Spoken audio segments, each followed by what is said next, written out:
আসসালামু আলাইকুম ইয়া আহলাল বাইত। ও ঘরওয়ালা, দরজা খোল। এখনো কোনো আওয়াজ নাই।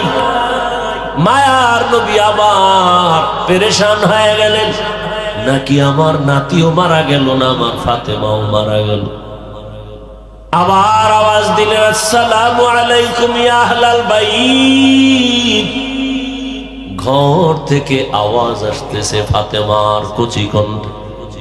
রহমতের নবী, ঘরের মধ্যে চুপচাপ বসে আছি, দয়া করে আজ দেখা দিয়েন না, আপনার সামনে দাঁড়াবার মতো কোনো কাপড় আমার নাই। রহমতের নবী কান্না করে। রহমতের নবী একটা চাদর দিয়ে কয়, মা চাদর পরে আসো। দরজা খুলে দেখে সামনে মাটির উপরে ফ্লোরে নাতি হাসান একদিকে ঘুমায়, হোসাইন একদিকে ঘুমায়। নানার কণ্ঠের আওয়াজ পাইয়া হাসান হুসাইন লাফ দিয়ে উঠে নানার গলা জড়ায় কাঁদে আর কয়, ও নানা, আম্মুর বিচার করো,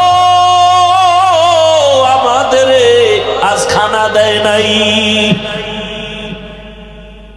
আমরা না খেয়ে কান্না করে করে মাটির মধ্যে পড়ে গেলাম। ফাতেমাও কাঁদে, হাসান কান্দে, নবীও কান্না করে। এমন করুণ হালাত। ফাতেমা রাদিয়াল্লাহু আনহা বলেন, রহমতের নবী, ঘরের চুলায় আগুন জ্বলে না, খানা নাই, আমার সন্তান আপনার নাতি হাসান হুসাইন কাঁদতেছে, কি দিব? পাতিলার মধ্যে পাত্রে পানি গরম করে সান্ত্বনা দিয়েছি, একটু অপেক্ষা কর, খানা রেডি হবে তারপরে খাবে। ওরা কান্না করতে করতে মাটির মধ্যে ঘুমিয়ে পড়েছে। রহমতের নবী কান্না করে, নবী খেজুর বের করে দিলে, নেও খেজুর, আমি খাই, তোমরাও খাও। রহমতের নবীর বরকতি হাত মুবারকের খেজুর খেয়ে 3 দিন 4 দিনের ক্ষুধা জাগায় নিবারণ হয়ে গেল।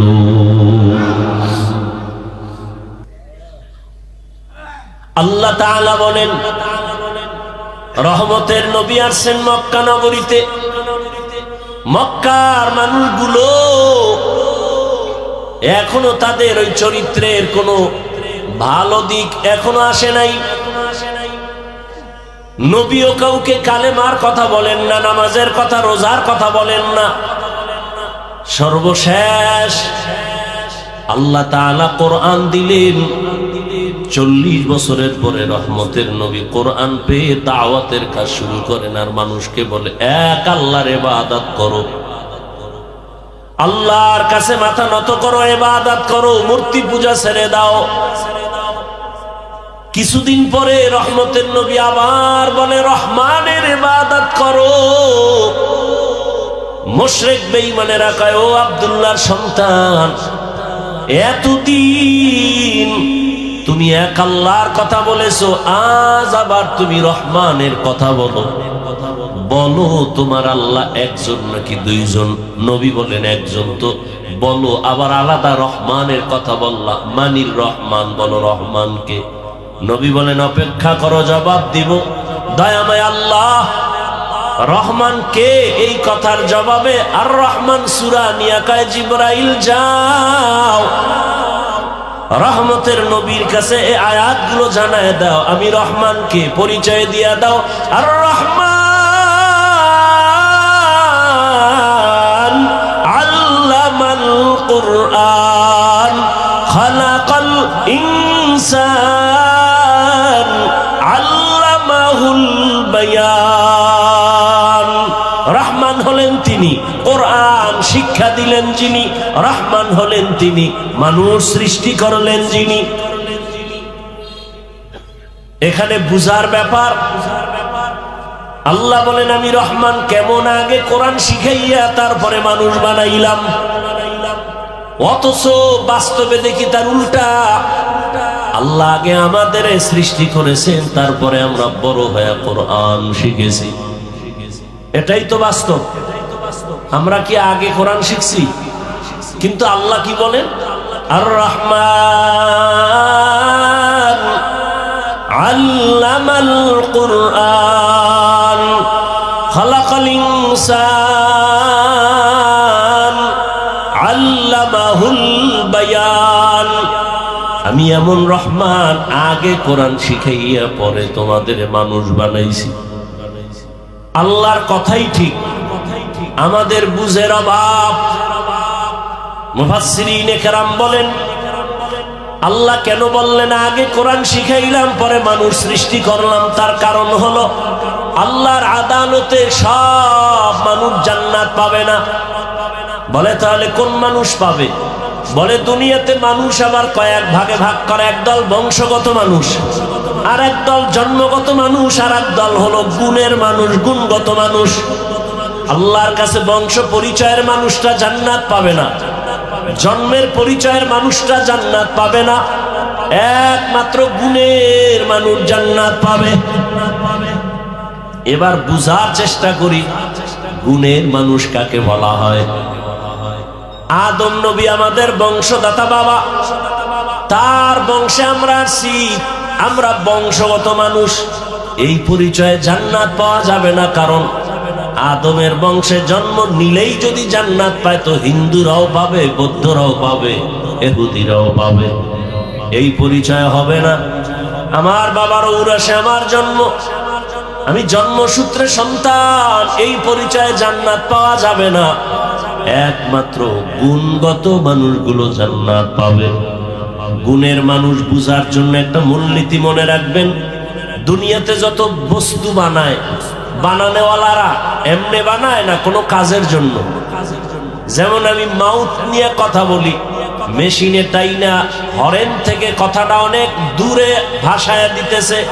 এক কথায় মাইকওয়ালা মাইক যখন বানাইছে, কি কাজের জন্য? বলে আওয়াজটা দূরে নেওয়ার জন্য। কথা ঠিক না? আজীবন মনে রাখবেন, যেই বস্তুটা যেই কাজের জন্য বানায়, ওই কাজটাই হলো ওই বস্তুর গুণ। বলেন তো মাইকের গুণ কি? আওয়াজ দেওয়া। বাতিওয়ালা বাতি বানাইছে কেন? আলো দেওয়ার জন্য। তাহলে বাতির গুণ কি? আলো দেওয়া। পাখাওয়ালা পাখা বানায় কেন? বাতাস দেওয়ার জন্য। পাখার গুণ কি? বাতাস দেয়া।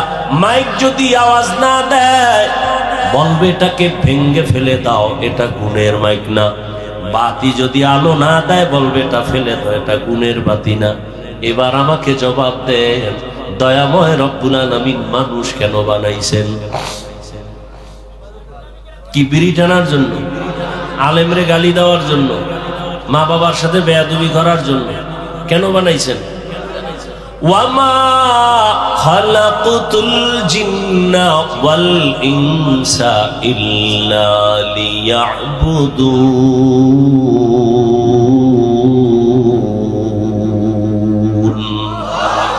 মা খালাকতুল জিন্না ওয়াল ইনসি বাখাত জুজ ইবাদত নিস্তে মাকসুদ আজহা।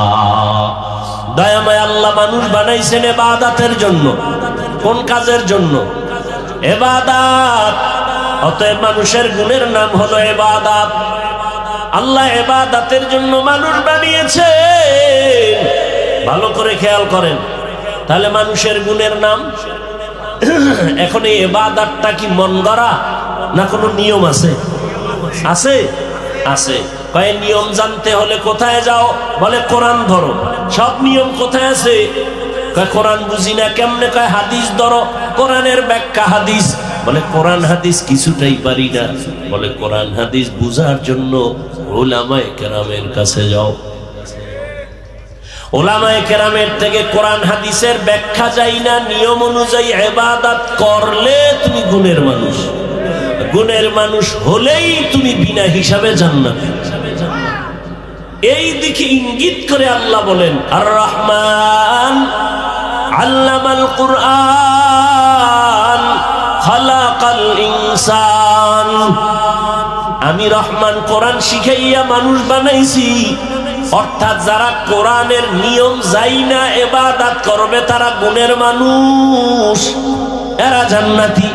তাহলে গুণের মানুষ হতে হলে লাগবে কোরআন, কোরআন বুঝতে হলে লাগবে হাদিস, হাদিস কোরআন বুঝতে হলে লাগবে ওলামা। তাহলে সব কথার মূল কি? কোরআন হাদিস না বুঝা ইবাদত হয় না, ইবাদত না করলে গুণের মানুষ, গুণের মানুষ না হলে জান্নাত কপালে আসবে। এদিকে ইঙ্গিত করে আল্লাহ কয় কোরআনের মাধ্যমে ইবাদত করিয়া যারা গুণের মানুষ হবে তারা জান্নাতি। আল্লাহ বলেন এদিকে ইঙ্গিত করে বললাম আমি আগে মানুষ বানাই নাই, আগে কোরআন শিখায় তারপরে মানুষ বানাইছি। ও আল্লাহর বান্দারা, এই গুণের মানুষ তৈরি হওয়ার ফ্যাক্টরির নাম হলো মাদ্রাসা। সারা দুনিয়ার বেঈমান আর মুনাফিকরা পাগল হয়ে গেছে মাদ্রাসা তালা লাগাও, মাদ্রাসা বন্ধ করো। কি এবার শিখবে কি? শিখবে স্কুলে কি? শরআতে অজাগর, শরআতে আফা, কথা বলেন। আর মাদ্রাসায় কি পড়ে? শরআতে ওযু, শরআতে আল্লাহ, ঠিক নেই? হ্যাঁ, স্কুলে পড়ো বাধা নাই, কলেজে পড়ো বাধা নাই, ডাক্তার হও, ইঞ্জিনিয়ার হও, প্রফেসর হও, তবে আদর্শ গুণের মানুষ হতে হলে উলামায়ে কেরামের ছোঁয়া লাগাও। উলামায়ে কেরামের ছোঁয়া পাইয়া স্কুল কলেজের ছাত্ররা নামাজি বলেন। ডাক্তার, প্রফেসর, ইঞ্জিনিয়ার, আলেম ওলামাদের ছোঁয়া পেয়ে 5 ওয়াক্ত নামাজি আসেনি। অতএব স্কুলে পড়া খারাপ। কত যুবক রাস্তায় গাড়ি চালায় নামাজ পড়ে নাই, নদীর মধ্যে মাছ ধরে নামাজ পড়ে, কৃষি কাজ করে নামাজ পড়ে, র্যাব, আর্মি, পুলিশ, বিডিআরের চাকরি করে নামাজ পড়ে। ও পর্দার আড়ালের আম্মা জান, আপনার মতো কত মা কত বোন এই এলাকায় আছে নামাজি পর্দাওয়ালা নাই?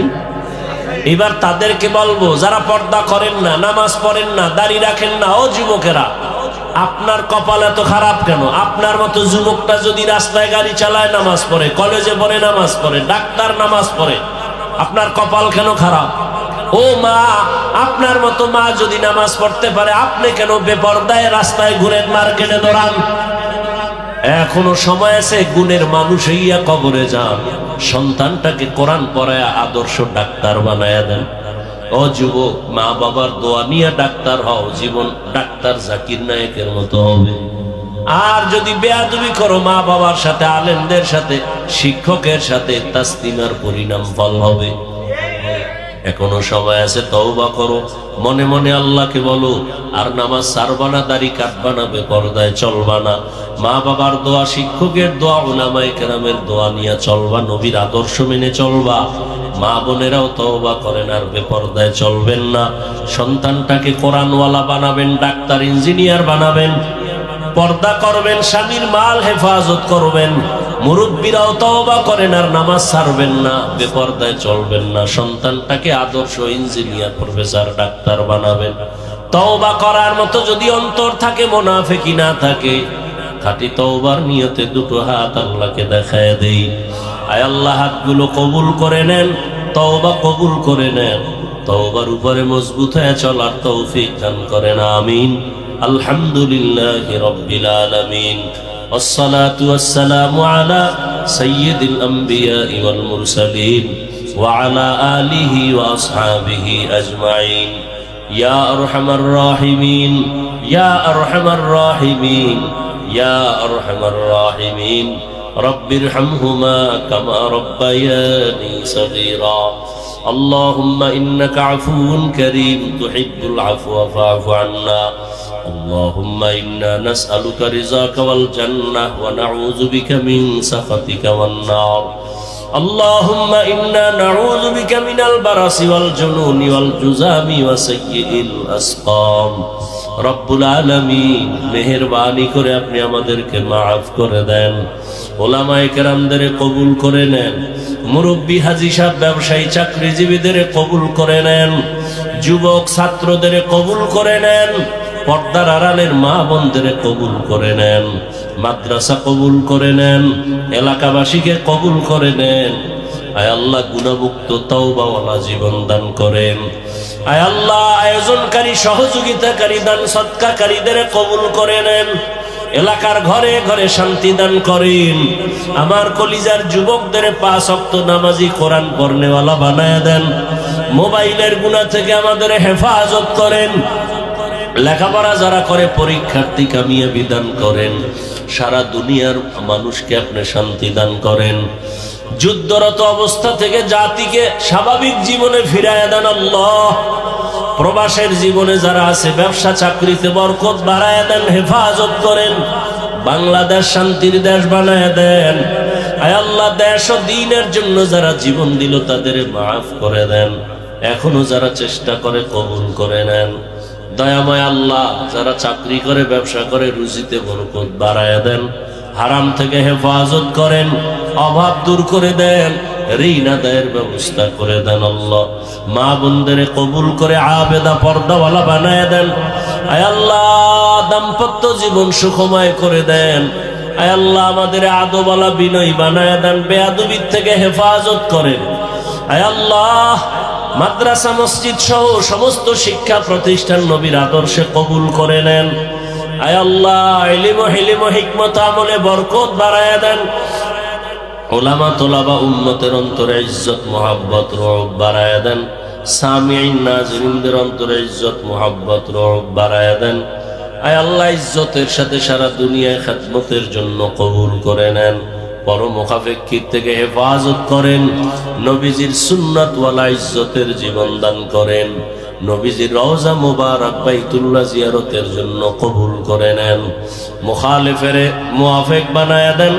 জাহিরি বাতিনি দুশমনের মোকাবেলায় বিজয় দান করেন।